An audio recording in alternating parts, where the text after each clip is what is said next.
Muy buenas tardes con todos y todas. Les saluda Ana María Martínez Bern, directora general del Centro de Estudios en Justicia y Derechos Humanos del Ministerio de Justicia y Derechos Humanos.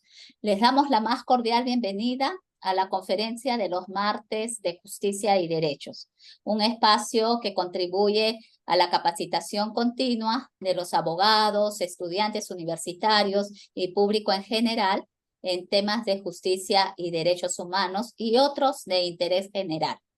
La conferencia del día de hoy se denomina el proceso de amparo en el Código Procesal Constitucional, cuya disertación estará a cargo del doctor Fernando Delgado Alvisuri, abogado y docente universitario a quien le damos la más cordial bienvenida. Se les recuerda a los participantes que terminada la exposición, que durará hasta las 5:15 de la tarde, se abrirá una sección para las preguntas del público de aproximadamente 15 minutos, motivo por el cual se les invita a formular sus preguntas por el chat a partir de las 4:45 de la tarde, a efectos que se pueda seleccionar y dar lectura a las mismas para las respuestas correspondientes.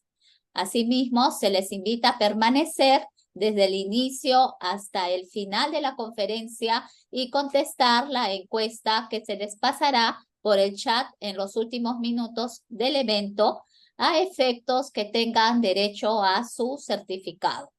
No es necesario que registren asistencia por el chat. Acto seguido, pasamos a presentar la trayectoria de nuestro expositor invitado. El doctor Fernando Delgado Alvisuri es magíster en Derecho Constitucional y Derechos Humanos por la Universidad Nacional Mayor de San Marcos. Realizó cursos de posgrado en Derechos Fundamentales y Garantías Procesales por la Universidad Castilla-La Mancha de España.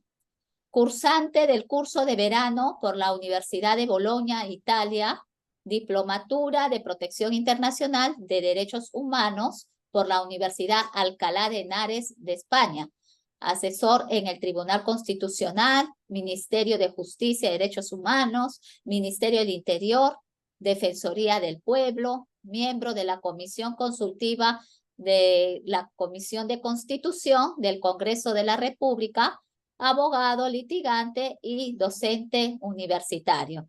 Bienvenido, doctor Fernando Delgado Alvisuri, a esta conferencia. Gracias por aceptar la invitación y le damos pase para su exposición. Muchas gracias. Muy buenas tardes, doctora Martínez. En principio quiero agradecer la gentil invitación del Ministerio de Justicia por la invitación para estar el día de hoy con ustedes en esta sesión, estos martes de Derechos Humanos. Honrado por la convocatoria y además por ser parte de la Casa del Ministerio de Justicia. Yo me siento muy vinculado con la institución desde el año 98, en que hacíamos actividades de difusión para operadores de justicia y público en general. Así que eso generalmente me alegra porque me siento muy vinculado a la institución y principalmente por el Centro de Estudios de Derechos Humanos del Ministerio de Justicia. Y bien, bueno, dando cuenta de la actividad del día de hoy, entiendo que la misma no es necesariamente una actividad dirigida a abogados, sino generalmente a un público mayoritario, un público bastante diverso, razón por la cual mi exposición no va a versar evidentemente sobre aspectos muy técnicos especializados, sino dar una visión general de lo que significa el día de hoy el proceso del amparo, insertado en una nueva legislación procesal constitucional, la cual es el Código Procesal Constitucional, el que ha entrado en vigencia hace pocos meses, y que deroga pues el antiguo aprobado por la ley 28237, que se aprueba el año 2004, el cual entra en vigencia ese año. Así que tenemos ya a la fecha momentos importantes que rescatar, un nuevo código, ¿no? Tenemos también 30 años de la Constitución, de la vigencia de la Carta del 93, y entonces es un buen momento para hablar acerca de este instituto procesal que se llama el proceso del amparo constitucional. Y debo señalar en principio como un dato introductorio que es uno de los pocos institutos procesales en el mundo que recuerde que ha tenido origen en América Latina y que ha tenido este efecto importante de difusión hacia el mundo. A la fecha hay 31 países que han incorporado este mecanismo de defensa en sus respectivas legislaciones, cada una de ellas con distintas denominaciones. Tenemos, por ejemplo, un dato interesante: 9, 12, 17 países en América Latina, 12 países en Europa y uno en África, Macao.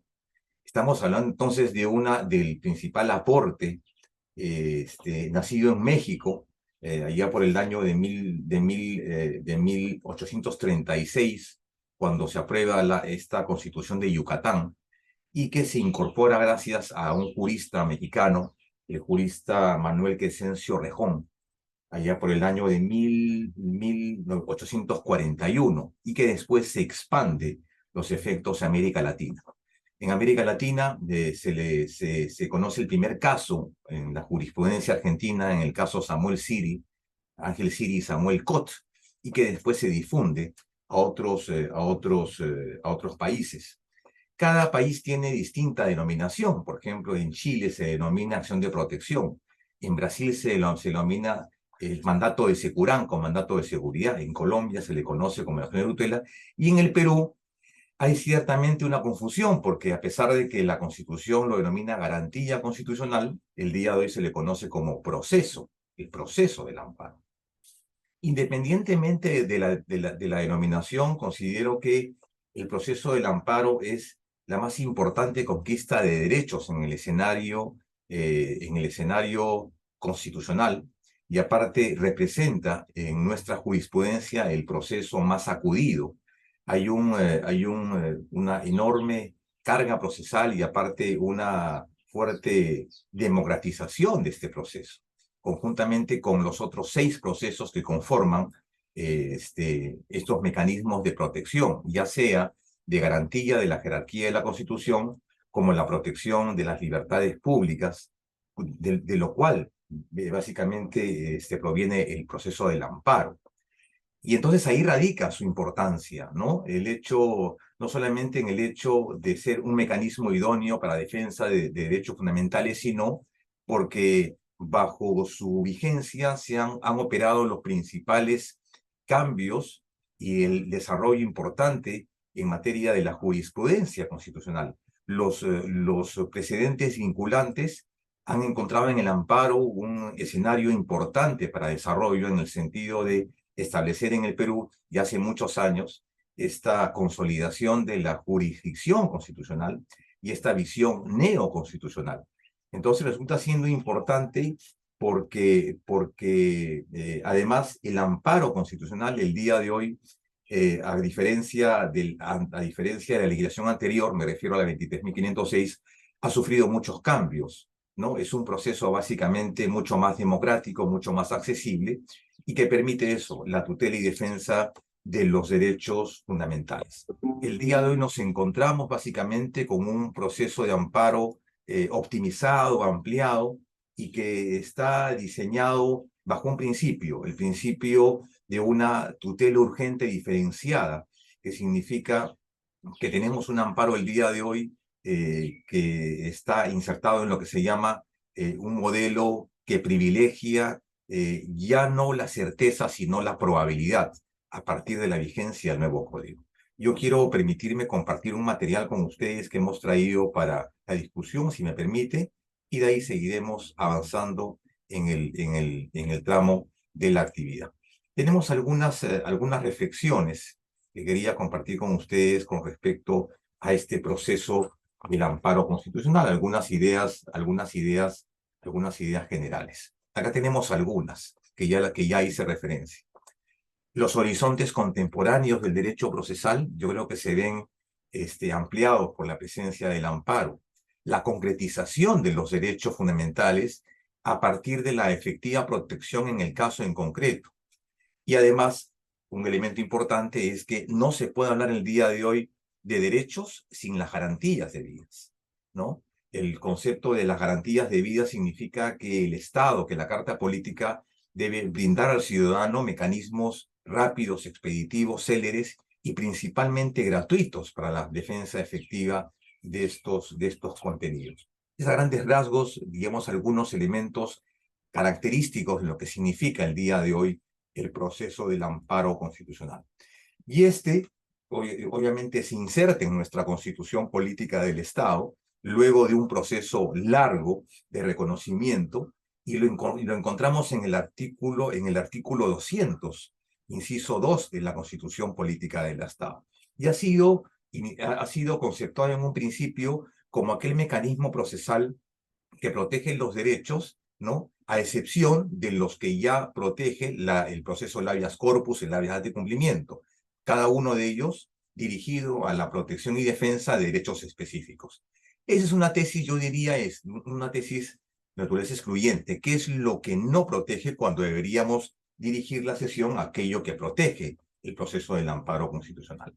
Pero también cabe señalar que la Carta 79 es la que también recoge este instituto procesal y lo hace bajo una derivación de lo que se llamó en su momento un habeas corpus civil, en virtud del decreto ley 17.083, que era la protección dada efectivamente a la tutela de derechos de naturaleza individual, pero que ya en la Carta del 93 asume plena autonomía. Es importante ver los antecedentes de la disposición tanto en la Carta 69 como en la Carta del 93. Ya es a partir de la entrada en vigencia del código anterior, de la 28237, del 1 de diciembre de 2004, en que ya se abre un nuevo escenario de protección y de finalidad de los procesos. Ya no era, pues, esa finalidad exclusivamente restaurativa o protectora o reponedora, como lo planteaba en su momento la ley 23.506, sino que ya con el Código Procesal anterior ya se estableció. La finalidad de los procesos constitucionales es, por un lado, garantizar jerarquía normativa, coherencia normativa, supremacía de la Constitución y defensa efectiva de los derechos fundamentales.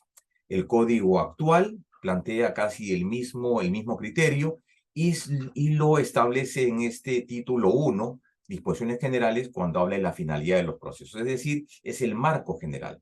Ya no se habla únicamente de restituir derechos, sino básicamente de garantizar los derechos de manera individual o colectiva, reponiendo las cosas, pero además garantizando la supremacía y la vigencia de la Constitución. Ese es el marco general en el cual también el amparo está incluido. Bien, pero habría que también determinar el concepto del amparo, digo, en esta doble visión, ¿no? Porque el amparo ante todo, es un proceso, pero también en la Constitución se lo denomina garantía.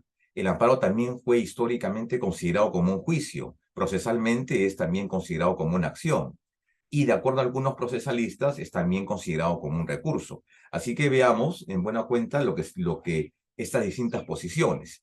Digo en principio que es un proceso y nunca lo hemos negado, a pesar de tener una posición mucho más autónoma en lo relativo a la disciplina del derecho procesal, en el sentido que el amparo ante todo es un proceso, es decir, un conjunto de procedimientos sometido a una determinada jurisdicción, a una jurisdicción constitucional. Implica un elemento de contradicción, de bilateralidad, y principalmente implica una declaración de condena, en el sentido que encuentra al Estado, a la administración pública o a un tercero, un particular, responsable y determina una obligación, que algo se haga, que algo se efective, que algo se haga efectivo, o en todo caso, una acción positiva a favor del ciudadano. Entonces combina básicamente dos fases, una fase declarativa y otra que es la fase de la ejecución. Esa es una visión importante, el amparo como proceso. Sin embargo, también debemos señalar que el amparo el día de hoy es un proceso constitucional, ¿no? Porque de los distintos tipos de proceso, ya sea un proceso cautelar, ya sea un proceso de condena, o ya sea un proceso constitucional, el día de hoy el amparo es un proceso constitucional, es decir, un proceso destinado a garantizar tutela de derechos, pero que parte de que la Constitución requiere mecanismos para hacer efectivo lo que la propia Carta establece. Y de ahí viene la definición de la disciplina, derecho procesal constitucional. Es decir, cómo utilizamos el proceso para garantizar la vigencia de los derechos fundamentales. Y entonces, este amparo como proceso constitucional, denominado el día de hoy, tiene que ver básicamente con su autonomía. Y la autonomía es un elemento importante en esta materia, porque nos determina tres cosas. Número uno, la posibilidad de que se puedan fijar precedentes vinculantes. Número dos, que pueda haber una especie de privilegios del fondo sobre la forma. Y número tres, el contenido que tiene, el elemento que tiene que ver con que en ese tipo de procesos se puede modular procesalmente los efectos de la sentencia. Es una disciplina que cada vez se va alejando de la teoría del proceso central para efectivamente declarar su autonomía y su independencia. El día de hoy el amparo es un proceso constitucional. Ya no es una garantía, no es un recurso, no es una acción. Es un proceso constitucional.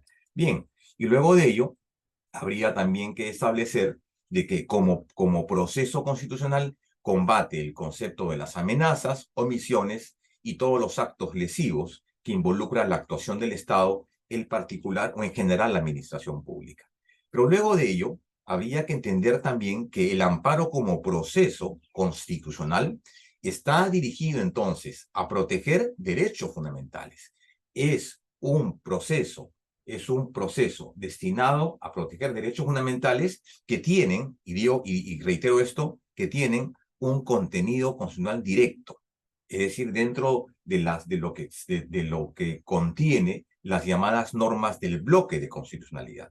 Cuando hablamos de un contenido constitucional directo, nos referimos, además de una causal de improcedencia, a una referencia implícita o explícita en el sentido que lo que estamos demandando, el derecho que estamos demandando, tiene que estar en el texto de la Constitución. Y eso responde a una tesis que más adelante le vamos a plantear. Entonces, el amparo como proceso constitucional está dirigido a la defensa efectiva, a la restitución de derechos fundamentales. Al menos esa es la premisa sobre la cual podemos partir, agregando también la posibilidad de que se puedan defender derechos fundamentales y derechos humanos y otros contenidos más. Perfecto. Por lo tanto, el amparo dentro de esta configuración procesal responde a tres características básicas y que lo diferencian de un proceso ordinario. Es un proceso de tutela urgente diferenciada, es decir, estamos hablando en la medida en que defiende derechos fundamentales, el trámite debe ser célere, expeditivo y principalmente privilegiado, ¿no? Los derechos fundamentales requieren por parte del Estado un mayor nivel de protección, un mayor nivel de tutela, diferenciada en el sentido de que las potestades del juez son diversas y distintas a las de un juez ordinario.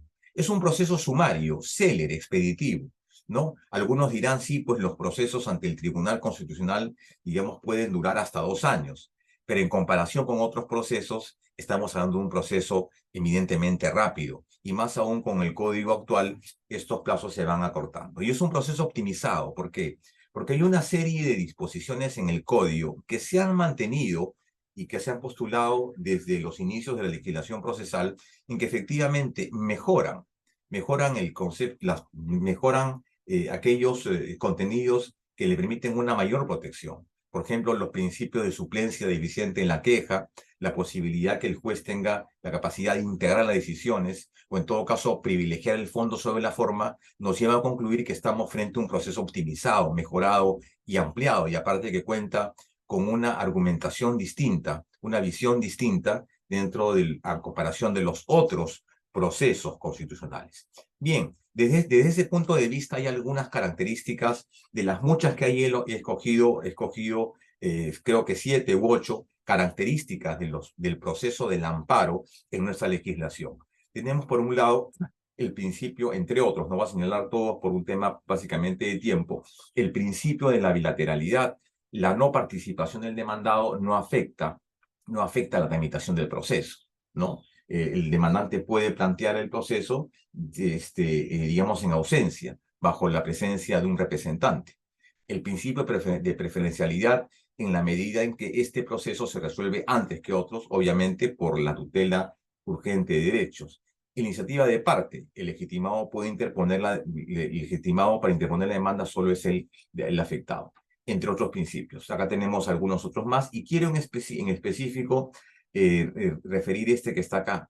El amparo solamente está destinado a proteger derechos con un contenido constantemente protegido del derecho invocado. Es un elemento, digamos, que caracteriza a ese tipo de procesos.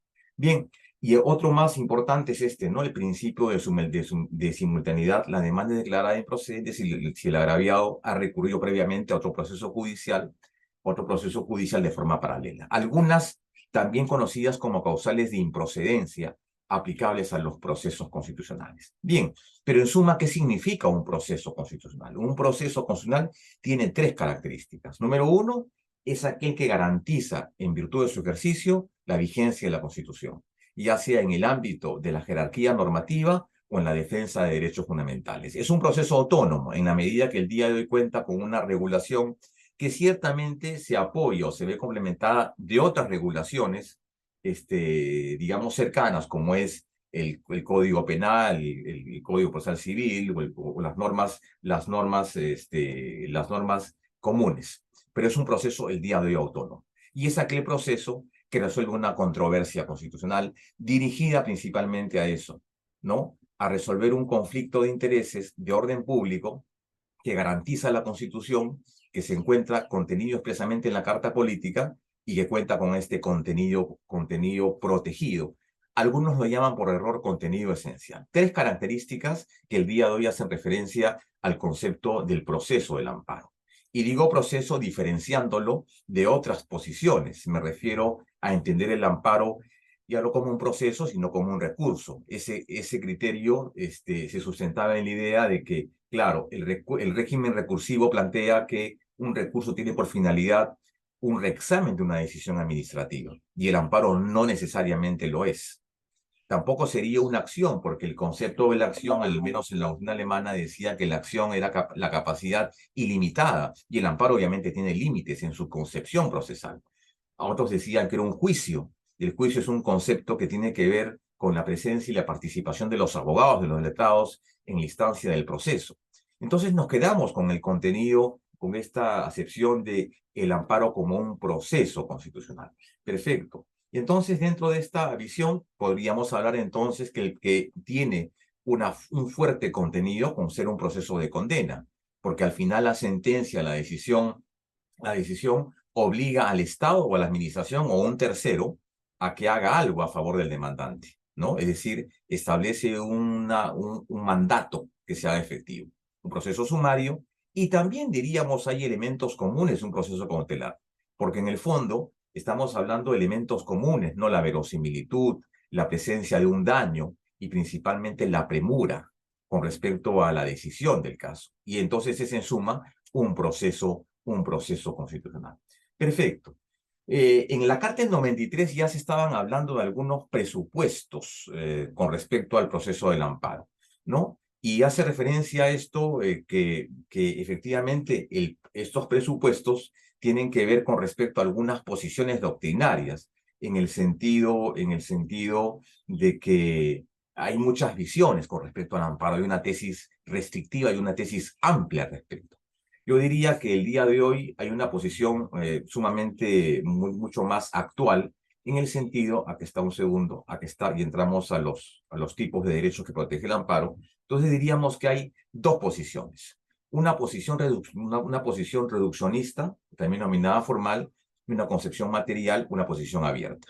La posición reduccionista dice, claro, el amparo solamente debería proteger aquellos derechos que tienen una fuente directa en la Constitución. Vale decir, los derechos escritos, los derechos fundamentales. Nada más, aquellos derechos contenidos en la Carta Política, que es una posición bastante antigua, ya superada. Mientras que las tesis, la concepción abierta, llamada también formal, plantea una apertura, es decir, no son únicamente los derechos fundamentales contenidos en el título 1 de la Carta Política, sino también son los derechos nacidos como consecuencia de los tratados internacionales en derechos humanos de conformidad con el artículo 55 y 56 de nuestra Constitución, ¿no? Es decir, en la medida que un tratado internacional incorpore un derecho, ¿no? Este derecho también automáticamente es incluido en el texto del artículo 2 de la Constitución. Y entonces amplía las fuentes. Recordemos que la cuarta disposición final y transitoria de la Constitución habla acerca de ello y dice, claro, no solamente es la Constitución un parámetro para la interpretación de los derechos, sino también lo es las sentencias, decisiones, resoluciones, dictámenes y opiniones consultivas que emiten los tribunales de los cuales el Perú es parte. Y además tenemos otro contenido más adicional a esto.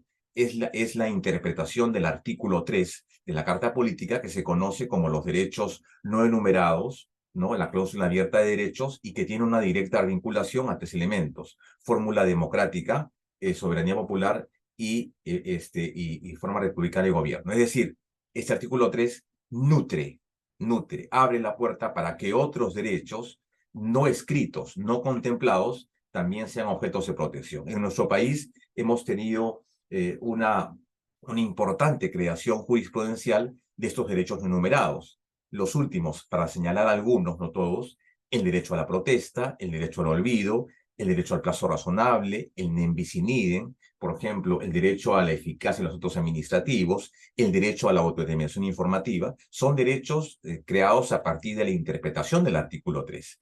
Entonces, esto nos permite en esta concepción abierta, digamos, incluir aquellos derechos que no necesariamente tengan una fuente constitucional, sino aquellos derechos que se conocen como derechos líquidos, nacidos por la creación jurisprudencial o también por contenido atados. Y digo esto, y aquí podríamos incorporar otros derechos más, por ejemplo, otros derechos que están también en proceso de reconocimiento en materia internacional, ¿no? Por ejemplo, algunos derechos que podríamos incorporar acá, por ejemplo, son los derechos a la vivienda, son los derechos al agua potable, que ya han sido incorporados en jurisprudencia, derechos a energía eléctrica, entre otros. Así que ese es un concepto importante porque nos plantea esta concepción abierta, esta concepción material con relación al objeto de protección del proceso del amparo constitucional. Bien, pero ¿en dónde está la grandiosidad del amparo? ¿En dónde está ese virtuosismo de este proceso, ¿no? Que el día de hoy nos concita esta actividad. Efectivamente, número uno, en una compleja regulación procesal, y en segundo término, la amplitud de los derechos objeto de protección, a diferencia de los otros procesos de la libertad que tienen ya sus objetos de procesos sumamente encasillados, llámese el habeas data, el cumplimiento. Los objetos de protección son limitados, ¿no? A excepción del habeas corpus, que en los últimos años ha ampliado sus contenidos. Pero el amparo sigue siendo el día de hoy el proceso por excelencia con mayor amplitud en derechos. Tenemos hasta 4 derechos y un caso especial. En primer lugar, defiende los derechos positivos. De manera muy sencilla, los derechos positivos son aquellos derechos claramente reconocidos, claramente enunciados, contenidos en la Carta Política. Derecho al trabajo, a la igualdad, derecho a la salud, derecho a la sindicación, contratación, entre otros. Derechos escritos en el texto de la Constitución. Tenemos los segundos: derechos de jurisdicción y proceso. Digamos, acá tiene una fuente directa, el artículo 139 de la Constitución Política del Estado, que hace referencia a las llamadas garantías judiciales en cuestión de justicia. Doble instancia, el principio de publicidad, la motivación, la fundamentación, entre la cosa juzgada, digamos, son parte de este plexo interesante, este importante plexo que en los últimos años ha sido ampliado principalmente a raíz del desarrollo del amparo constitucional. Jurisdicción y proceso. No tercero, que es los derechos enumerados, que dice referencia a ellos: derechos de condición abierta, los derechos en el artículo 3. Y un cuarto, que son los derechos fundamentales internacionalizados, es decir, los derechos que nacen y que surgen como consecuencia de los tratados internacionales. Es decir, lo dije hace un rato, por ejemplo, el derecho al agua potable ha sido un derecho reconocido por la Corte Interamericana, por ejemplo. El derecho al acceso al Internet también es otro derecho que también podría ser incorporado en el artículo 3, perdón, ya es incorporado en el artículo 3, entre otros. Derechos nacidos dentro de lo que se conoce como el derecho internacional de derechos humanos. Y un caso especial, el caso de los principios constitucionales. Pues no solamente son derechos, sino también son principios constitucionales. Y uno dice, ¿y de qué manera estos principios podrían ser violados por el amparo? Claro, en la medida en que tengan esa jerarquía. O sea, no cualquier principio sería susceptible de protección de un proceso de amparo, sino aquel principio que goza de esta jerarquía, que goza de esta condición. Entonces había digamos, que precisar cuáles son las situaciones en las cuales un principio también podría ser, digamos, objeto de protección o de invocación vía un proceso de amparo. Por ejemplo, el principio de legalidad penal. Si una persona es procesada y la conducta no se enmarca en una norma que ya ha sido escrita previamente establecida, obviamente se está vulnerando el principio de legalidad penal. Ahí entonces cabría definitivamente un amparo. En materia tributaria, por ejemplo, ¿qué pasaría si se establece un tributo el cual no ha sido objeto de regulación por parte de una ley? ¿No? O un municipio, digamos, crea un tributo que no ha sido objeto de un procedimiento. La Constitución es clara, ¿no? El principio de legalidad tributaria. Solamente por ley se crea o se derogan tributos. ¿De acuerdo? Entonces ahí tenemos un claro ejemplo de cómo estos principios constitucionales también son objeto de protección por parte del amparo constitucional. Y señalar además que el otro elemento no menos importante, porque estamos hablando ya de otro contenido sumamente complejo, es en las libertades. No solamente son derechos, sino también libertades.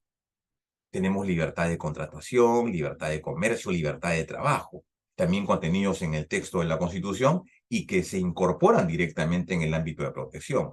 Tenemos a veces la errónea idea que solamente son derechos y las libertades, digamos, son sometidas bajo el control del habeas corpus en lo que se refiere a la libertad individual y la integridad física. Las libertades públicas también son objeto de protección y esto yo lo incluyo en la parte primera, los derechos positivos, los derechos enunciados. Es decir, estamos hablando de una amplia gama, de contenidos en el proceso del amparo constitucional. Bien, y luego de ello entonces habría que entrar ahora a un debate interesante, un nuevo escenario, el escenario del proceso del amparo y una clasificación procesal.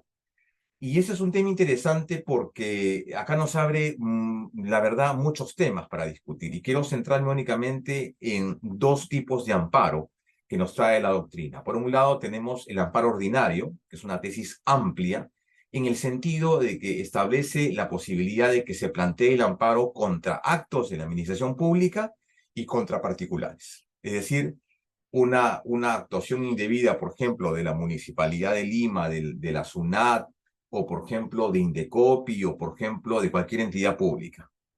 Actos originados en la actuación arbitraria y irregular de la administración pública y también contra particulares. En el caso de los particulares, tomando en cuenta este efecto interprivatos que plantea la Constitución también vincula a los particulares e individuales. Es decir, el primer concepto es este, ¿no? El amparo ordinario, la tesis amplia, que establece los actos de la administración pública, del Estado en general y de los particulares.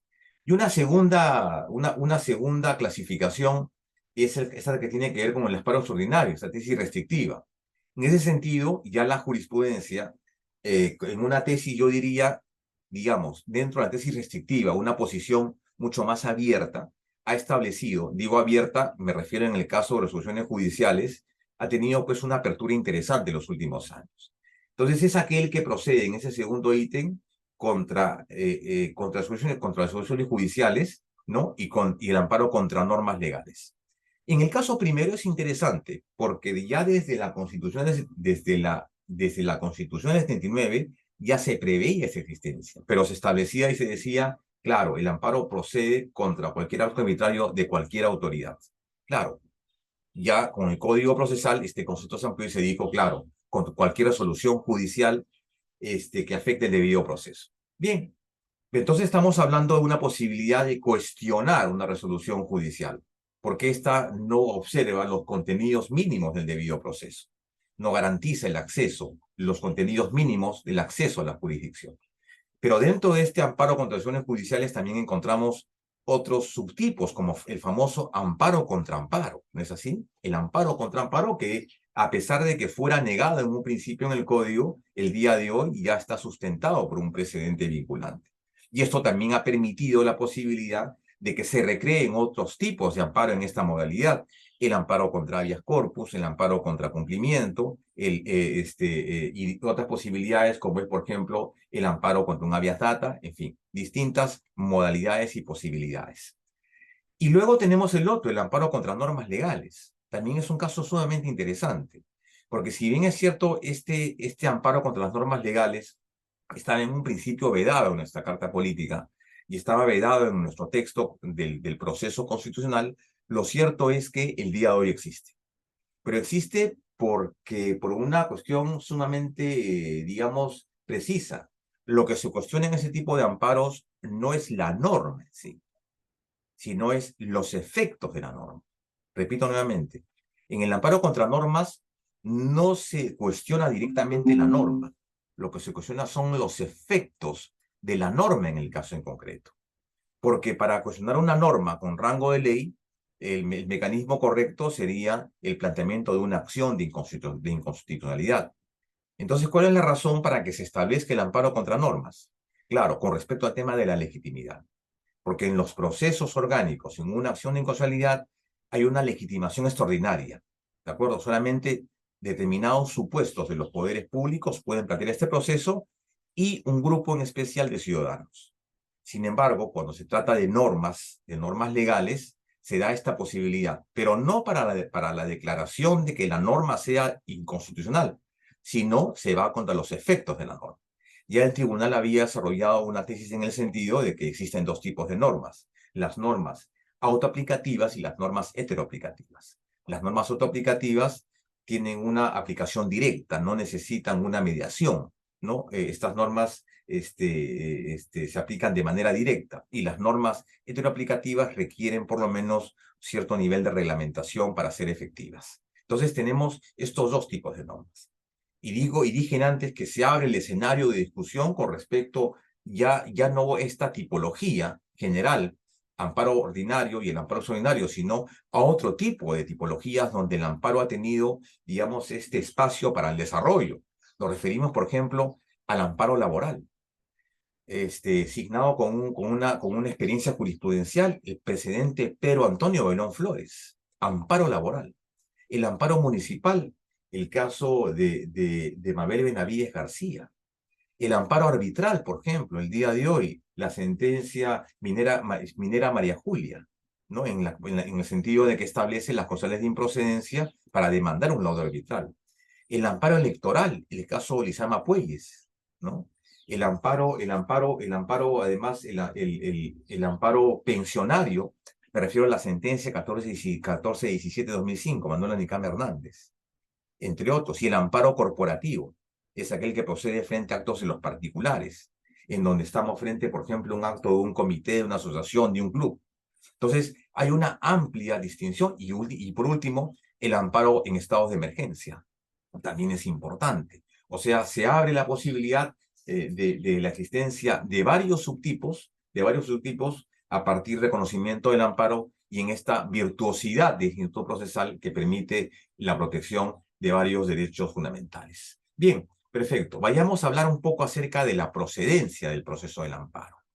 La procedencia es un tema, me parece, es fundamental en un conversatorio como esto, donde estamos hablando principalmente algunos aspectos tanto procesales, pero también de doctrina, y, digamos, dejando de lado un poco la jurisprudencia. Bien, hay cuatro presupuestos procesales que uno debe cumplir para iniciar un proceso de amparo. Cuatro exigencias mínimas. Y esto esto va dirigido principalmente a los abogados, ¿no? A los abogados al momento de interponer demandas y al público en general para que sepa, para que comprenda de los cuatro presupuestos básicos que debe tener un proceso del amparo. La primera de ellas es el rango constitucional del derecho afectado. Ya dijimos hace un rato que, digamos, frente a una tesis mucho más abierta, debe ser un derecho fundamental, debe ser un derecho constitucional, ¿de acuerdo? Debe ser un derecho humano reconocido en una norma de carácter internacional o debe ser un derecho nacido por la interpretación abierta del artículo 3, o también podría ser un principio. Pero debe haber por lo menos que el objeto de protección debe tener una fuente constitucional, ¿de acuerdo? Debe tener una fuente constitucional. Si no lo tiene, si es un derecho de naturaleza legal o un derecho de una raíz ordinaria, ¿no? Entonces no procedería. Eso es lo primero que debemos advertir. Segundo es la verificación del derecho constitucional, la verificación de la afectación del derecho constitucional. Entonces acá el proceso es claro. Dice, este procede frente a una acción o una omisión y también frente a una amenaza. Una acción, un acto manifiesto, claro, concreto, plausible, determinado, ¿no? Una omisión es la falta de cumplimiento de un deber. Y la amenaza que debe ser cierta y de inminente realización. Entonces, debe haber por lo menos una constatación clara de esos contenidos. Acción, omisión o amenaza. Y estos tienen que ser verificados, no pueden ser ilusorios, definitivamente. Segundo, presupuesto para la procedencia del proceso del amparo constitucional. Tercero, el tema de la titularidad. Ya lo había dicho el tribunal en una sentencia, la sentencia Llanos Huasco, con la Telefónica del Perú. Quien plantee un amparo debe por lo menos acreditar dos cosas: titularidad y urgencia en una tutela jurídica diferenciada. Debe acreditar titularidad y básicamente la necesidad de acudir a un proceso que no es alternativo que residual el día de hoy, ¿no? Para tutelar la protección del derecho, ¿de acuerdo? Con la excepción de los derechos difusos, ¿no? Que son derechos de orden monumental, histórico, medioambiental. Tercer elemento, la titularidad indubitable del derecho afectado. Y cuarto es el fin restitutivo del derecho fundamental. Aquí lo que se busca con este presupuesto básico es que si lo que buscas tú en un proceso de amparo es constituir un derecho o pedirle al juez la creación de una condición distinta a la que tienes, el amparo resulta siendo totalmente ineficaz, totalmente improcedente. Lo que buscas es restituir un derecho ya reconocido, un derecho declarado, y que ha sido objeto de afectación, ha sido objeto de una agresión. No se puede crear con el amparo determinado derecho. Si quieres eso, anda a la vía ordinaria, ¿no? En otro proceso. Pero no es posible que se puedan crear derechos a partir del amparo constitucional. Entonces serían cuatro. Nuevamente, resumiendo. Número uno, deben tener rango constitucional. Número dos, verificación de la afectación del derecho constitucional. Número tres, titularidad del derecho. Y número cuatro, fin restitutivo de los procesos constitucionales. En este caso, del amparo. Cuatro presupuestos. Bien. Además de ello, también hay elementos interesantes, como por ejemplo, claro, tú planteas la demanda, pero una pregunta que cabe es, perfecto, ¿y cómo es en relación al tiempo de realización? Y acá también va otro elemento importante en la virtuosidad de ese instrumento procesal, porque el amparo procede frente a actos pasados, ¿no? Con respecto al tema de la irreparabilidad, o sea, actos que se encuentran consumados y que pueden ser objeto de protección en un proceso actual el día de hoy. Actos presentes, viene realizándose al momento de acudir al órgano judicial. Y actos futuros, en el sentido de que hay un elemento de certeza o inminencia. En la jurisprudencia estos se llaman derechos expectaticios, ¿no? Derechos a futuro que pueden ser también tutelados vía un proceso del amparo constitucional. Les aseguro que ningún otro proceso en la vía ordinaria cuenta con estas providencias procesales, solamente lo tiene el proceso del amparo constitucional. Y el otro interesante es el llamado trato sucesivo, es decir, acá la realización no tiene una unicidad temporal o cronológica, los actos de violación son permanentes, mes a mes se van afectando los derechos. Un caso muy puntual, el tema de las remuneraciones y el tema de las pensiones. Esta afectación se mantiene de manera permanente en el tiempo, hasta que ya ubicas tú el momento de demandar para hacer efectivo esta protección. Bien, actos positivos y omisiones, ya habíamos dicho, ¿no? Bien, veamos ahora algunas reflexiones con respecto a las causales de improcedencia más importantes, ¿no? Si algo ha traído el Código Procesal con respecto al amparo, ha sido establecer un régimen de improcedencias mucho más estilizado, mucho más ordenado que tenía la legislación anterior. Me refiero a la 23.506, ¿no? Entonces, estamos hablando de un escenario importante. La improcedencia como concepto, básicamente, ¿qué cosa es? Es cuando se configura una respuesta denegatoria por parte del legislador, por parte del juez. Es el incumplimiento formal o material de la demanda presentada. Yo diría, es el conjunto de presupuestos procesales que no van a permitir a un juez emitir una decisión sobre el fondo. Los presupuestos, las causales de improcedencia son esas exigencias en el ámbito procesal que van a permitir que una sentencia sea declarada estimativa o en todo caso sea detenida al momento del inicio del proceso. Es una suerte de calificación. Son filtros procesales. De este escenario amplio de las causales de improcedencia, yo tendría que señalar básicamente dos grandes grupos o grandes tipos de causales de improcedencia. Una de ellas es la causal de improcedencia formal, en la cual supone una suerte de rechazo liminar de la demanda, en la medida en que ésta carece de un elemento necesario, indispensable para su tramitación. Por ejemplo, se ha inobservado el plazo de caducidad, 60 días, o no se ha agotado la vía previa. En la actualidad, queridos amigos, ya no se permite que el juez haga efectivo un rechazo liminar. En todo caso, ese rechazo liminar se hará al momento de la sentencia. Ha habido una importante modificación al respecto. Y el segundo es una improcedencia de carácter material. Configura un rechazo en la pretensión cuando efectivamente existe elementos de fondo. Es decir, ya existe un análisis de fondo de la pretensión. El juez entra al fondo de la pretensión. Entonces determina, digamos, algunos contenidos, algunos presupuestos necesarios para que el proceso avance. Bien, dentro de estas causales de improcedencia, yo tendría que decir, hay de dos tipos y hay, como se dice en botica, variadas. En principio tenemos las causales de procedencia naturales, que se refiere a la vía previa y a la caducidad. Elementos, yo diría, consustanciales al proceso, ¿no? La vía previa significa el agotamiento o el tránsito de los recursos internos ante la entidad pública, ante la emisión pública, para permitir que ésta, por un lado, revoque o haga un examen de la decisión. Y el plazo de caducidad se refiere al tiempo en que debo presentar la demanda luego de haber, en primer lugar, luego de haber agotado la vía previa o, en su defecto, al momento de ser notificado con el acto supuestamente violatorio. Dos, digamos, importantes. De entrada debemos acreditar eso, caducidad y vía previa. Y las legales nos referimos al contenido esencial y al elemento de la residualidad. Estas dos contenidas con otras más en el artículo 7 del Código Procesal Constitucional y que digamos que es parte importante el día de hoy de estos procesos, que vamos a ver más adelante si el tiempo lo permite. Y un caso especial, la presencia de la actividad probatoria.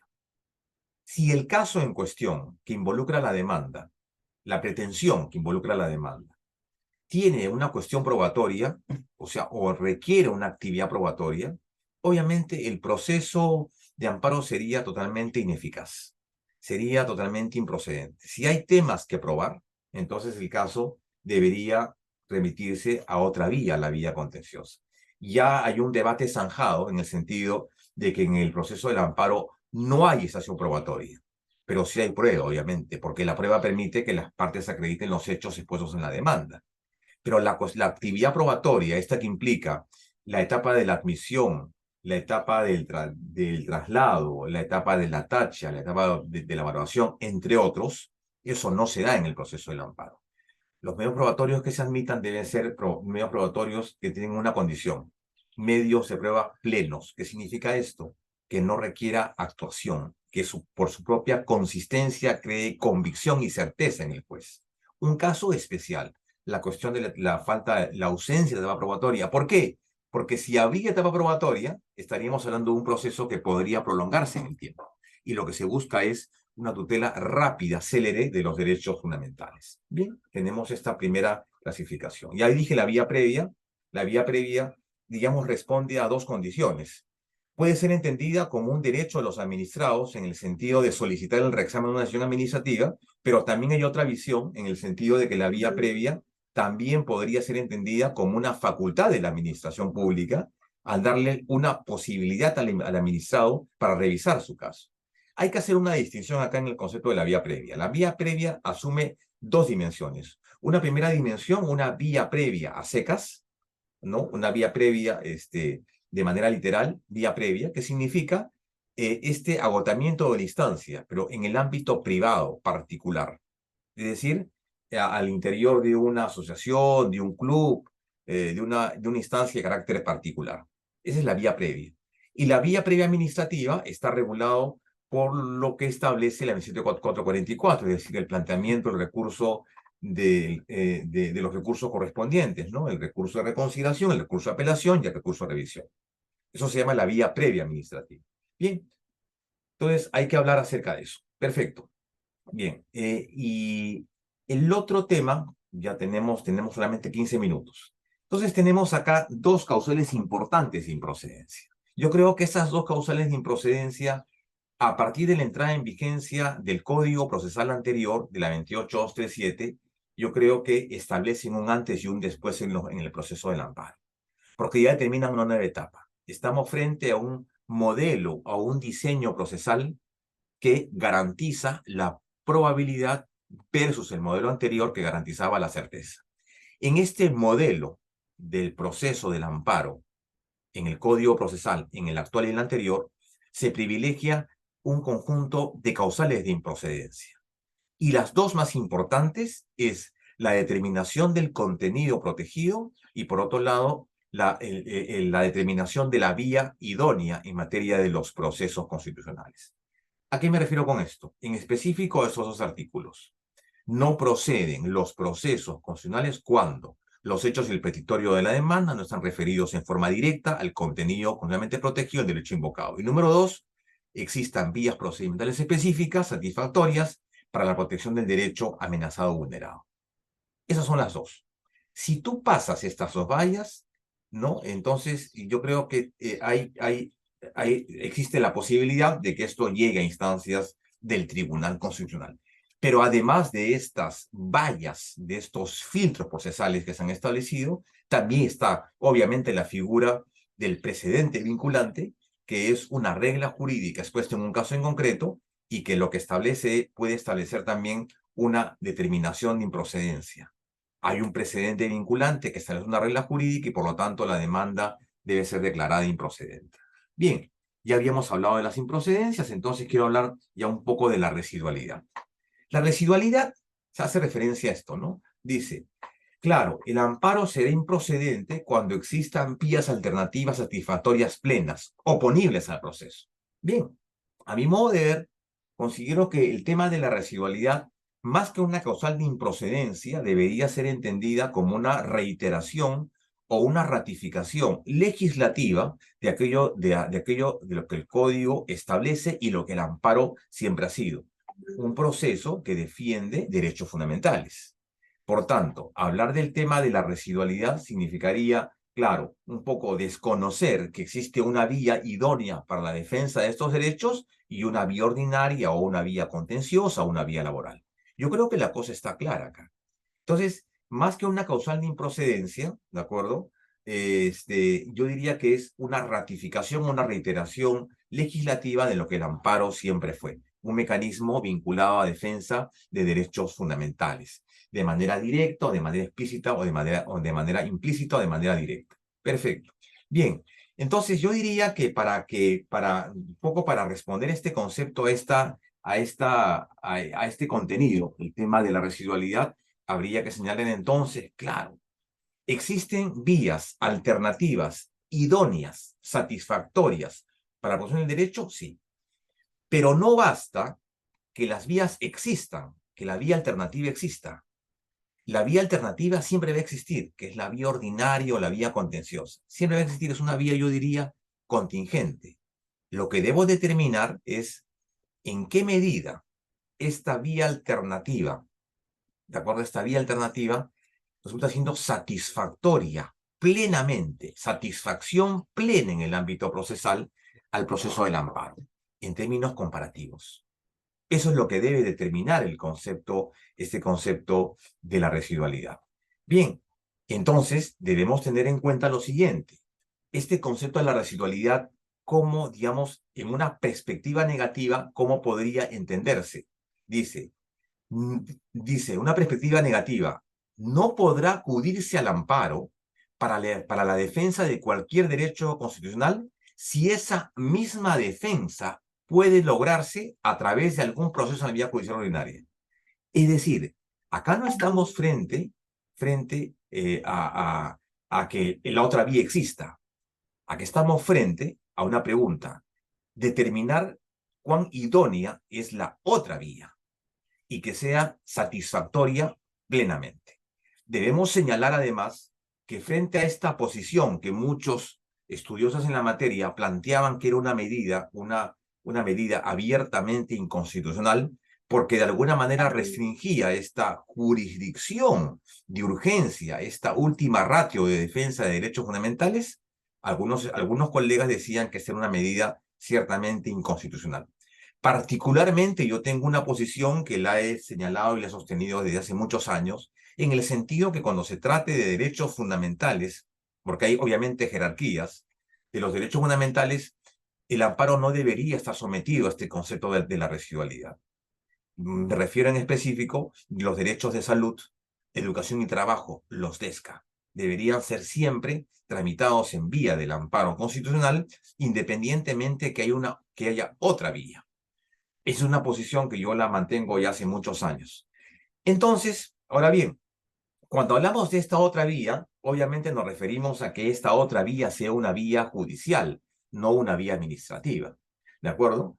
Entonces, es en ese contexto en que nosotros ya podemos afirmar este concepto de la residualidad es básicamente un proceso de amparo excepcional, extraordinario. Contrario a lo que se planteaba en el modelo anterior, un modelo opcional, un modelo alternativo, lo que existía antes de la entrada en vigencia del código de la 28237. Entonces, significa hablar de nacionalidad porque porque obviamente se opone al modelo alternativo, al modelo opcional que planteó en su momento el Tribunal Constitucional en la sentencia Llanos Huasco, cuando dijo en su segundo párrafo esta sentencia, dijo: cabe reconocer que el proceso de amparo en el Perú es un proceso opcional, de tal forma que el demandante pueda acudir al proceso de amparo pidiendo la inaplicabilidad de la norma, o en todo caso puede acudir al contencioso pidiendo la ineficacia, nulidad o invalidez del acto administrativo. En esos términos, el tribunal desarrolló este concepto de la opcionalidad o de la alternatividad. Perfecto. Entonces, solamente se puede acudir al amparo cuando no haya en la otra vía una medida idónea, digamos un proceso idóneo, en distintos ámbitos, en ámbitos económicos, en ámbitos de plazo, en ámbitos del estado procesal, del estado, del aparato judicial y además del proceso en sí. O sea, si el proceso no me brinda las garantías debidas o no me satisface procesalmente, entonces no es el idóneo. A partir de eso, entonces, se ha establecido un test muy breve, no lo voy a desarrollar en extenso porque no hay mucho tiempo, que es el precedente El Gorriós Núñez, y que responde a una pregunta: ¿cómo podemos determinar la idoneidad del amparo? Y para esto, el presidente El Gorriós Núñez ha establecido un examen de pertinencia de la vía constitucional. Esto obviamente no lo puede hacer un ciudadano cualquiera, tendría que hacerlo un abogado que conoce estos temas. Sin embargo, es importante porque es la primera valla que tienes que pasar. Si ya pasaste caducidad, si ya pasaste vía previa, si no hay litispendencia, si no hay cuestión probatoria, entonces tendrías que pasar necesariamente esa primera valla. Entonces, este precedente vinculante lo que desarrolla básicamente son criterios orientadores, no son reglas jurídicas. Criterios orientadores en términos negativos y los segundos en términos positivos. Criterios adjetivos y criterios sustantivos. Bueno, ha presentado obviamente criterios y no reglas. Perfecto. A grandes rasgos, le digo, a grandes rasgos. ¿Cuáles son estas cuatro preguntas que plantea estos cuatro contenidos que plantea El Gorriós Núñez? Número uno es la estructura idónea. En el sentido, la estructura idónea tiene que ver, ¿de acuerdo?, con la estructura del proceso, con un análisis de la estructura del proceso. Es decir, si yo tengo el proceso del amparo en comparación con el proceso contencioso, yo diría: bueno, el proceso contencioso implica costo. El proceso contencioso es muy largo. El proceso contencioso tiene una cuestión probatoria, una sesión probatoria. El amparo no. Entonces, yo acudo al amparo por ser un proceso más breve, más expeditivo y principalmente no tiene costos procesales. ¿De acuerdo? Un análisis de procesos. O sea, una evaluación, digamos, de procesos en términos comparativos. Se conoce como estructura idónea. Tutela idónea. Entonces, yo digo: ya, perfecto. Ya el primer paso lo he hecho. El segundo, debo entonces evaluar el estado de la instancia. Yo diría, claro, la presencia, por ejemplo, de cambios en los jueces, la excesiva demora, el cumplimiento de plazos, ¿no? y la implementación de juzgados. No hay muchos juzgados para que conozcan este proceso, por lo tanto, hay una mayor carga procesal. Por lo tanto, entonces, acude a otro tipo de proceso que sería el amparo constitucional, que tampoco tiene muchos juzgados, son 10 en Lima a lo mucho, 10 juzgados constitucionales. Otro elemento a tomar en cuenta. Un tercero es el tema de la urgencia como amenaza de la irreparabilidad. Entonces yo tendría que evaluar ahí el tiempo que se demora el proceso, en qué medida podría convertir en irreparable la agresión. Si acudo a un proceso de amparo, yo podría plantear conjuntamente con la demanda una medida cautelar y entonces proteger el derecho fundamental. Entonces, o también podría irme al contencioso, pero el contencioso va a durar un poco más y mientras tanto, cuando termine el proceso, el derecho ya el proceso sería inoficioso, porque ya el acto lesivo ya no es una amenaza, sino es una violación del derecho. Ya el acto lesivo se consumó, ¿no? Entonces, la urgencia como amenaza de la irreparabilidad. Y en tercer lugar, me parece lo más importante, es que estos 4 elementos se resumen, digamos, a un contenido muy importante que tiene que determinarse. Pero eso tiene que determinarlo quién, el juez de la causa. No la posibilidad de que un acto lesivo vulnere varios derechos fundamentales, lo que se conoce como los efectos en cascada. Afectamos el derecho a la pensión, afectamos el derecho a la remuneración, afectamos otros derechos fundamentales. 2 dice, se suman intensidades, en el sentido de que, claro, estos derechos, digamos, resultan siendo derechos fundamentales, prima facie, básicos, esenciales. El otro concepto es que se asuma una especie de una teoría, ¿no?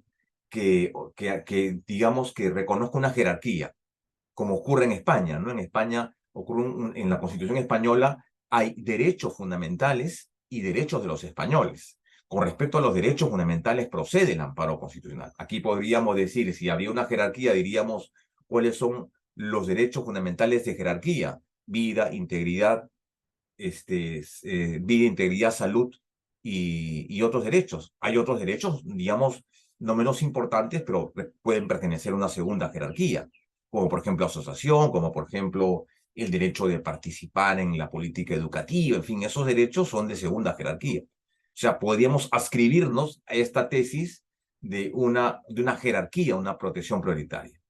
Y el último es que se asuma como concepto, que se asuma que un caso, por las implicancias sociales, ¿no?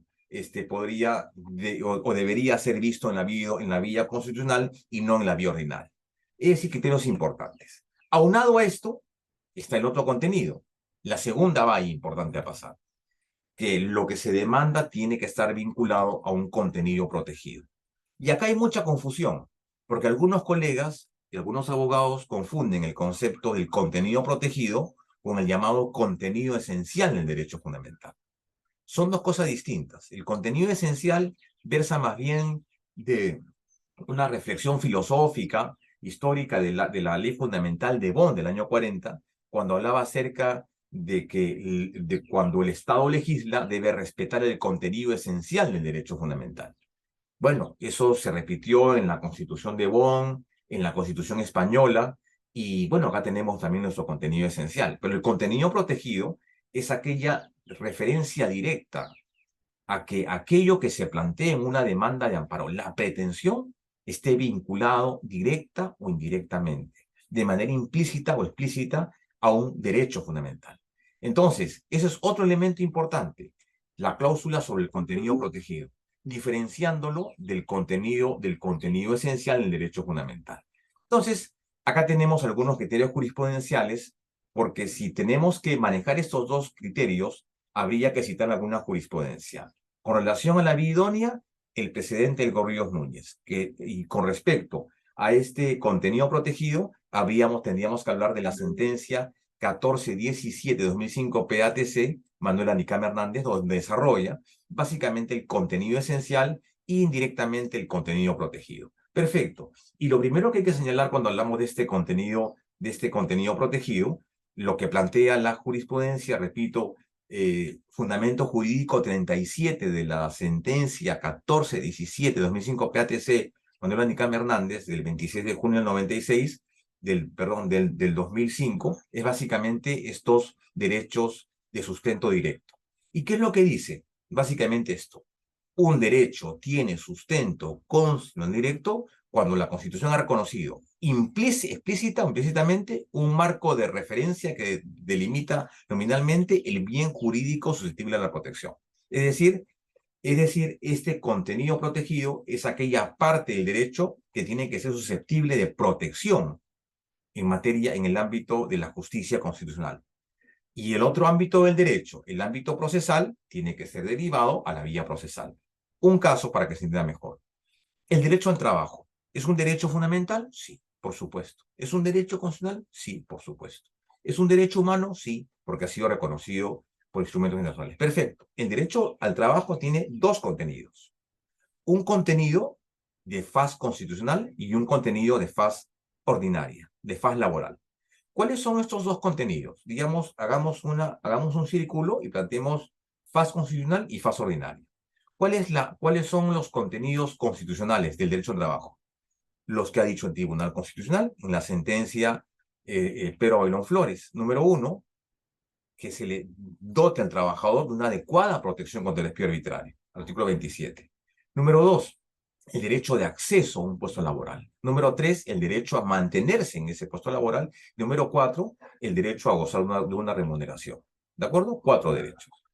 Esos derechos se protegen en la vía constitucional. Pero si, por ejemplo, vamos al otro lado, a la otra cara de los derechos, digamos, perfecto, licencias, designaciones, nombramientos, por ejemplo, permisos, rotaciones, todos esos temas ya van en la vía procesal laboral. Entonces, cuando hablamos de este sustento directo, de este sustento constitucional directo, nos referimos a esa porción del derecho que tiene que ser susceptible vía un mecanismo de protección idóneo, el cual sería el amparo que representa a una jurisdicción constitucional. Sin embargo, el tribunal ha hablado acerca de ello. Acá está el contenido protegido de los derechos y lo refiere en este fundamento jurídico 37 del profesor Manuel Medina Guerrero y dice, en cuanto a integrantes del contenido protegido, cabría distinguir, por un lado, el contenido no esencial, un contenido no esencial y por otro lado un contenido esencial. Un contenido esencial protegido, un contenido intangible, yo podría decir que es una especie de cláusula pétrea, este contenido esencial o también conocido como contenido duro o núcleo duro, o como se decía en la Constitución de 1812, la Constitución de Darmstadt, contenido nuclear, ¿no? Y un contenido no esencial, digamos, afectado, que puede ser restringido por el legislador, ¿no? Y que se encuentran en los estamuros del contenido protegido. Dos contenidos, un contenido esencial y un contenido no esencial. El tribunal habla inclusive de un contenido adicional, pero que esto ciertamente no viene al caso. Bien, y entonces, con respecto a este contenido esencial, el tribunal dice, claro, la determinación de este contenido esencial se reconduce, dice, en mayor o menor grado a su contenido esencial. Es decir, que lo que el tribunal afirma es que este contenido protegido se reconduce a este contenido esencial del derecho fundamental. Pero ciertamente, cuando hablamos de causal de improcedencia, no hablamos del contenido esencial, hablamos del contenido de este contenido protegido, este contenido constitucionalmente protegido por la Constitución. Bien, y para ello el tribunal ha establecido igualmente un mecanismo, un test, una forma, una argumentación, ¿no? Para determinar esto, que es básicamente un pequeño test, y lo he establecido en pasos, 3 pasos. El primer paso para determinar cómo identificamos este contenido protegido es básicamente sobre lo que el tribunal ha denominado esta suerte de test, ¿no? Esta suerte de test que efectivamente el tribunal lo ha desarrollado en su jurisprudencia. Bien, un test que significa 3 pasos, de manera muy sencilla, lo voy a señalar, y dice, bueno, perfecto, el primer paso para identificar este contenido protegido sería número 1. ¿Quién es el titular o sujeto activo de este proceso? ¿De acuerdo? Para establecer lo que llaman posiciones ius fundamentales.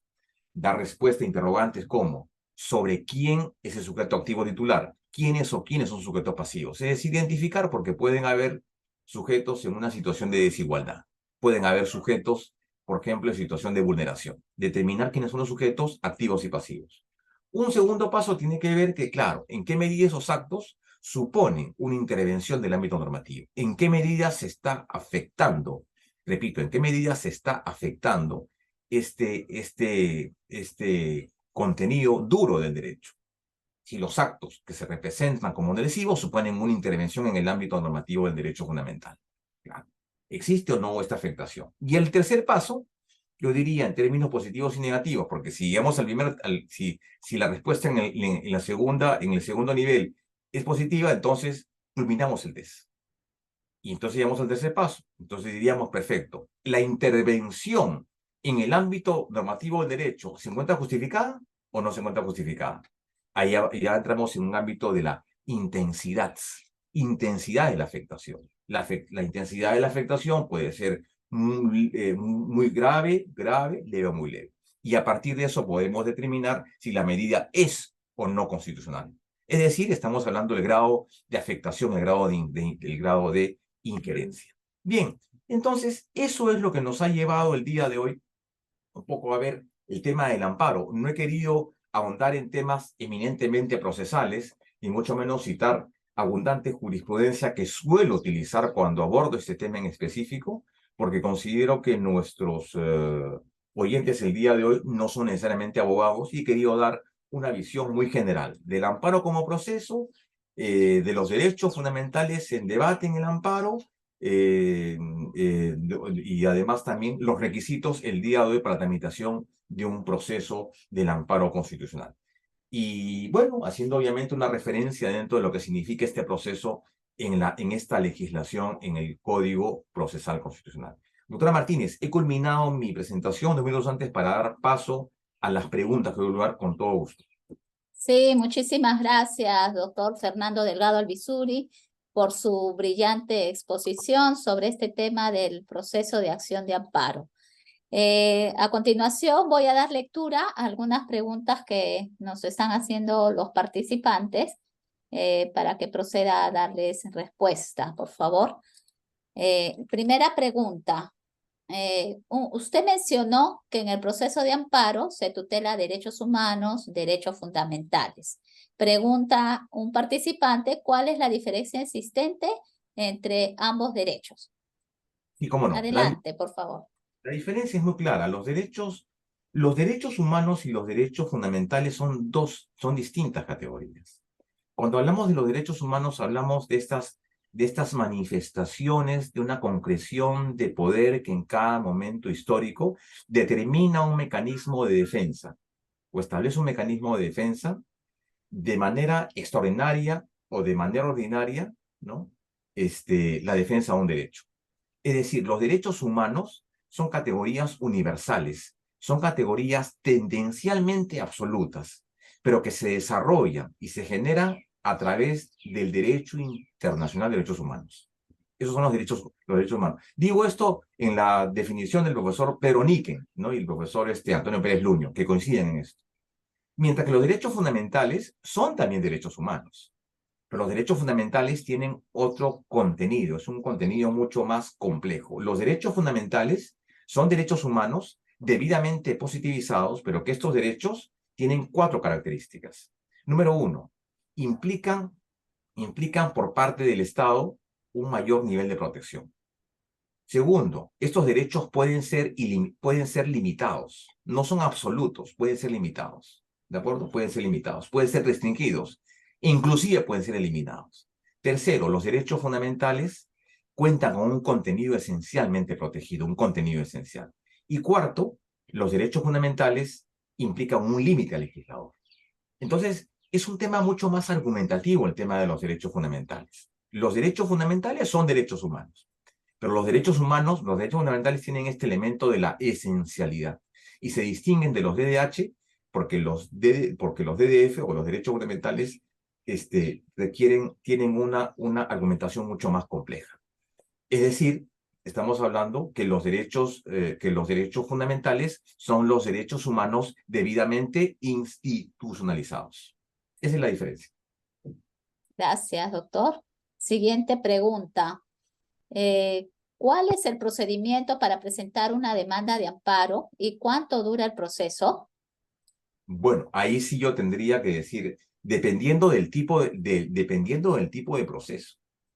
Porque si fuera un amparo normal, es decir, estamos hablando de un amparo entre lo que hemos desarrollado en términos generales, es decir, por ejemplo, hay una afectación, por ejemplo, de un acto de una municipalidad, yo tendría que, lo primero que tendría que observar es, el número uno es el plazo. Recordemos que el plazo se atiene a 60 días hábiles, contados de la fecha de la notificación del acto supuestamente lesivo. Si esto no es un acto lesivo, sino más bien es una amenaza, entonces no habría, digamos, un plazo de caducidad. ¿Bien? Lo segundo que tendría que observar y tomar en cuenta es si requiero el agotamiento de la vía previa. Y para eso entonces tendría que plantear un recurso de reconsideración, un recurso de apelación, y además determinar si existen causales de inexigibilidad de la vía previa. Es decir, por ejemplo, la vía previa no está regulada, cosa que sería raro. Si estamos hablando de una entidad pública, la vía previa siempre está regulada. Si estamos hablando de una entidad privada, por ejemplo, un club, una asociación, un comité, entonces no hay vía previa, no hay un reglamento que me dice eso. Entonces, yo podría observar en lo siguiente, perfecto. Observo caducidad, observo vía previa, entonces diría, la vía previa no está regulada. ¿Qué pasa si yo planteo el recurso y el recurso no se resuelve en el plazo debido? Hay dos posibilidades. Si no se resuelve en el plazo debido, yo diría entonces, perfecto, doy por agotar la vía administrativa y inmediatamente acudo al amparo. La otra posibilidad es que por el agotamiento de la vía previa, convierte en irreparable el derecho, ¿no? Entonces también es otra posibilidad, un tema de urgencia. Entonces, una vez que yo ya he agotado la vía previa, tengo de ahí en adelante 60 días. 60 días hábiles. O sea, no se cuentan sábados, ni domingos, ni feriados. Hábiles. Perfecto. ¿Planteo la demanda ante quién?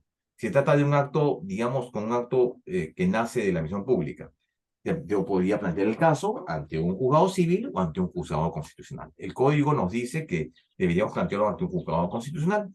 Entonces el juez lo que hace es, pero admite, y después el código actual lo que permite es, el juez hay un informe oral, ¿de acuerdo? Y si en el informe oral el juez, ya una vez, obviamente con la contestación y con toda la habilitación, esta suerte de saneamiento breve que hace el juez puede emitir sentencia, ¿no? ¿De acuerdo? El juez puede emitir sentencia. Hay que tomar en cuenta que en el proceso actual ya el juez no puede efectuar un rechazo liminar. El juez analizará el rechazo liminar en la sentencia. La cuestión de las excepciones y demás se resuelven al momento de la sentencia. Y es así, de ahí seguirá la segunda instancia y si no ha habido una sentencia estimativa, entonces se irá vía al RAC. Es a grandes rasgos, digamos, el proceso del amparo constitucional, pero que claro, eso varía si, por ejemplo, yo planteo por ejemplo, contra la resolución judicial. Ahí la cosa es distinta, el plazo es distinto, son 30 días, no son 60 días, son 30 días. ¿De acuerdo? O, por ejemplo, dependiendo, digamos, del caso. Pero en términos generales, yo no le puedo dar una cifra estimada de cuánto demorará. Los plazos son sumarios, son breves en comparación a otros procesos. Digamos, en el papel los plazos son cortos, pero en un estimado de cuánto durará el proceso, no podría darlo. Depende de la celeridad del caso, depende de la carga procesal, depende de la rapidez del juez, de la complejidad del caso, pero son plazos mucho más breves en comparación del contencioso o de la vía ordinaria, ¿no? Doctor, muchas gracias. Siguientes preguntas. ¿Cuál sería la jurisdicción para interponer una acción de amparo, cualquier parte del Perú o donde se afectó el derecho? ¿En Claro. qué se diferencia el proceso de amparo con la medida cautelar? Y si procede un amparo contra un amparo. Adelante, doctor. A ver, voy a comenzar por la parte final. En cuanto procede el amparo con un amparo, el amparo contra amparo es una experiencia construida jurisprudencialmente.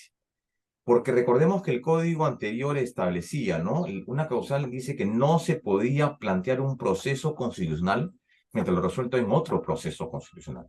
Sin embargo, se advertía la posibilidad de que en una sentencia pudiera incurrirse en un error. Por lo tanto, el hecho de que no se pueda cuestionar esa sentencia y un amparo vendría a ser una restricción a un derecho fundamental o un acceso a la jurisdicción. De tal forma que se creó de manera excepcional, pero repito, vía jurisprudencial, esta posibilidad del famoso amparo contra amparo. Y esto, entonces, está contenido en un precedente vinculante, Dirección Regional a la Libertad de Trujillo, el cual plantea algunas exigencias, reglas procesales y reglas jurídicas. Las reglas más importantes de estas son las siguientes, y las voy a señalar. El amparo contra amparo procede, número 1, cuando ha habido una afectación manifiesta al debido proceso. Número 2, el amparo contra amparo procede cuando la sentencia que se cuestiona es una sentencia del Poder Judicial, más no una sentencia del Tribunal Constitucional. ¿De acuerdo? Una sentencia emitida por el Poder Judicial en un proceso de amparo, no la del Tribunal Constitucional. Tercero, el amparo contra amparo, solamente puede cuestionar el tema de la forma del asunto, no del fondo. ¿De acuerdo? Repito, no tiene sentido, para mí no tiene sentido esa disposición. Solamente puede cuestionar el fondo del asunto, la forma del asunto, más no el fondo. Cuarto, se plantea solamente por una sola vez, en una oportunidad, porque si no estaríamos abriendo puertas y puertas y puertas y puertas. Yo no estoy de acuerdo con la decisión, planteo un amparo, me rechazan, frente a eso planteo otro amparo y así sucesivamente. Entonces esto va en contra de la definitividad del proceso constitucional. Un quinto requisito es lo siguiente, que en el amparo contra amparo podría participar un tercero que no ha sido parte en el proceso. Entonces esto es un tema interesante. Un tercero que no ha sido parte en el proceso. Es decir, un tercero que se ve afectado en una decisión. El caso emblemático es esta persona que plantea un proceso de amparo, por ejemplo, con un asesor legal de una municipalidad. El asesor legal es despedido. Sigue un proceso de amparo, pero en el lapso, esta municipalidad convocó un asesor legal. Entonces el señor, después de haber tramitado 4 o 5 años su amparo, tiene una sentencia definitiva. Sin embargo, el señor, el cargo ya estaba ocupado. Entonces, ¿qué hace el alcalde? Lo saca para ponerlo al anterior. No puede. Entonces, ¿qué debió hacer el juez? Incorporar a ese tercero, ¿no? Para que se defienda en el proceso. Y bueno, y lo último es que en el caso del amparo contra amparo se aplica lo dispuesto en relación al amparo contra la resolución judicial. Es decir, el plazo sería 30 días. Es a grandes rasgos, digamos, el amparo contra el amparo, que me parece un diseño interesante, pero responde a una construcción jurisprudencial. Y es parte de lo que se ha señalado de esta ampliación, ¿no? Del amparo contra otros procesos. Con respecto al tema de la medida cautelar, yo diría, claro, la medida cautelar es interesante porque dentro de la teoría del proceso, una medida cautelar, ¿qué fin tiene? Garantizar la ejecución de la decisión final y que por el transcurso del tiempo lo resuelto por un juez no se convierta, digamos, en inviable, en imposible. La medida cautelar, desde la ciencia procesal, desde la teoría del proceso, corre por cuerda separada. Una vez que el proceso termina, la medida cautelar termina. Acá en el proceso del amparo no se permite una medida cautelar extra proceso. Aquí lo que se permite es una medida en el proceso. El famoso artículo 1516 del antiguo código, yo creo que era muy claro. El escenario cautelar yo creo que ha sido mejorado en el código actual. Y bueno, lo que puedo decir de la medida cautelar es que efectivamente yo hice referencia a una similitud, ¿no? Que la medida cautelar y el proceso de amparo se parecen mucho, porque ambos suponen la existencia de verosimilitud en el derecho, apariencia en el derecho. Y lo otro es la premura, ¿no? La necesidad de que la medida cautelar y el proceso de amparo protegen el derecho fundamental. Pero hay una gran diferencia, que mientras que en el proceso se entiende que la medida cautelar busca garantizar que, que se dé viabilidad a un proceso por el transcurso del tiempo, en el proceso de amparo lo que se busca es garantizar el derecho. Lo que se busca en la cautelar es garantizar digamos, la ejecución de la sentencia. Lo que se busca en el proceso de amparo es garantizar el derecho. Y bueno, el criterio responde básicamente a lo que establece el Código Procesal Civil, ¿no? Con respecto a la medida cautelar. Y solamente acá se exigen dos cosas, nada más. No se exige contratutela, se exige verosimilitud en el derecho, apariencia en el derecho, y el otro concepto importante, me estaba olvidando, que la medida cautelar, lo que plantea el código es, el juez debe atender al límite de la irreversibilidad. Es decir, que la medida cautelar sea adecuada, idónea para proteger el derecho. y que no permita que la medida cautelar sea, digamos, planteada de manera abusiva o indiscriminada como siempre se ha hecho.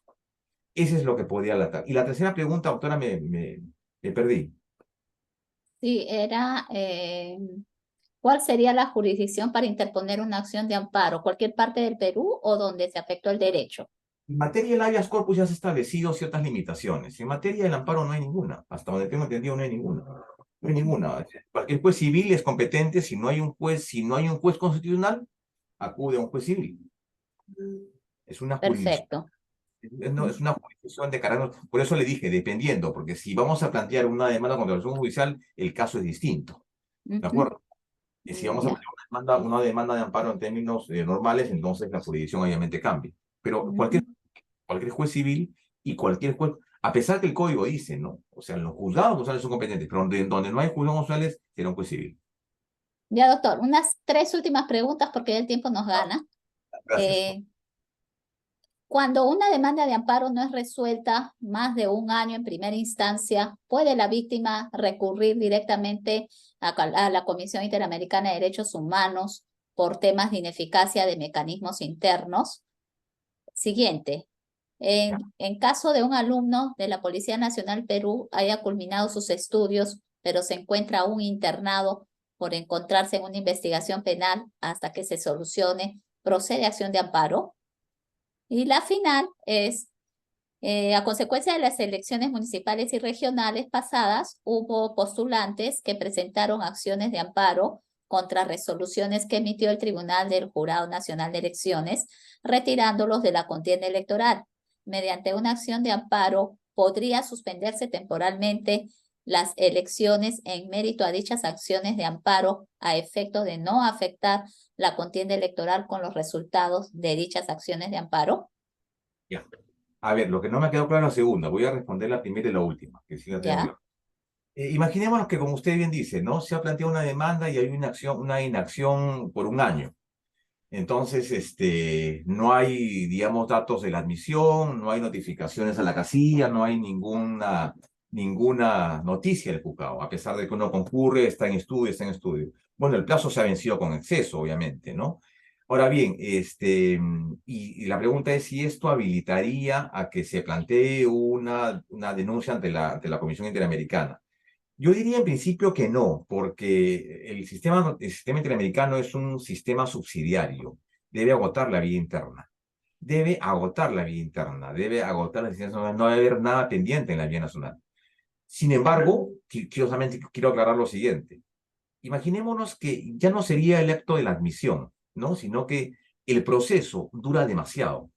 O sea, el proceso ya viene durando, digamos, 20 años. Entonces, en ese caso, si la CIDH, en el artículo, si mal no recuerdo, 44, establece que cuando no hay satisfacción procesal, cuando no hay actividad procesal en cualquier juicio, entonces la jurisprudencia de la Corte dice, claro, si no hay satisfacción procesal, si no hay esa debida protección, y ya recordemos que el recurso debe ser, aparte, eficiente, eficaz, ¿no? Entonces, y que el 8.4 de la Comisión dice, el proceso debe ser rápido, expeditivo y breve, ¿de acuerdo? Entonces, en ese caso, si yo tengo un proceso que está durando 20 años, puedo acudir directamente a la Corte Interamericana sin haber agotado la vía interna, ¿de acuerdo? Sin haber agotado la vía interna. Ahora, si se trata de un caso que obviamente no ha, digamos, no tiene noticias desde la presentación de la demanda hasta la admisión, yo creo que sí es una falta sumamente grave. Yo creo que más allá de lo que pueda hacer la OCME, el control interno, ese juez podría ser inclusive denunciado ante las instancias reglamentarias. Y lo otro que le recomendaría es que acuda a la Defensoría del Pueblo. La Defensoría del Pueblo tiene una oficina de atención ciudadana que ve esos casos, de manera que van siguiendo el caso, van coadyuvando la resolución del caso. Pero más que eso, más allá de seguir con el proceso, no. Obviamente es una falta grave, ¿no? Un año sin noticias. Recordemos que en estos procesos hay un impulso de oficio y no hay abandono. ¿De acuerdo? No hay abandono, hay un impulso de oficio. Con respecto a la tercera pregunta, ¿no? Si en virtud de un proceso de amparo electoral se podrían suspender las elecciones. La respuesta es no. La respuesta es no. Ya lo había dicho el Tribunal Constitucional en la sentencia Lizama Puelles, en donde desarrolla el principio de la interpretación constitucional, en el que efectivamente ahí el tribunal plantea un caso y dice de manera muy clara, esta decisión no puede, pues, digamos, dejar sin efecto, no puede dejar sin efecto este, una elección municipal. Es decir, si se plantea la demanda y mientras que esta sentencia es firme, ¿de acuerdo? O sea, digamos, el tribunal emite la decisión y ya la elección ya se dio, entonces es imposible que se pueda, digamos, retrotraer la elección. O sea, no es posible. Ahí no estamos hablando de un tema de irreparabilidad, estamos básicamente hablando de un tema de que el materia electoral debe cumplir los plazos. Hay una propuesta de que estos procesos lleguen directamente al tribunal, en los casos en los cuales hayan temas que tengan que ver con elecciones, ¿no? Y que el tribunal sea una suerte de segunda instancia, ¿no? Y que haya brevedad, o sea, que no pase primera instancia, segunda instancia y después tribunal constitucional, sino que sea el JN primera instancia, o que en todo caso sea la Suprema una instancia y el tribunal otra instancia, para darle celeridad. Porque si no, imagínese usted, o sea, vamos a estar pendientes de que la elección se suspenda porque hay un tema pendiente, y eso no es posible. Eso no es posible. Han habido propuestas al respecto digamos, de cambiar en lo relativo a las elecciones, ¿no? A los procesos electorales. Y con respecto a este policía que me decía como que no le entendí la pregunta. A ver, el caso es este. En caso que un alumno de la Policía Nacional Perú haya culminado sus estudios, pero se encuentra aún internado por encontrarse en una investigación penal hasta que se solucione, ¿procede acción de amparo? No, yo le diría ahí no es una acción de amparo, lo correcto sería un habeas corpus.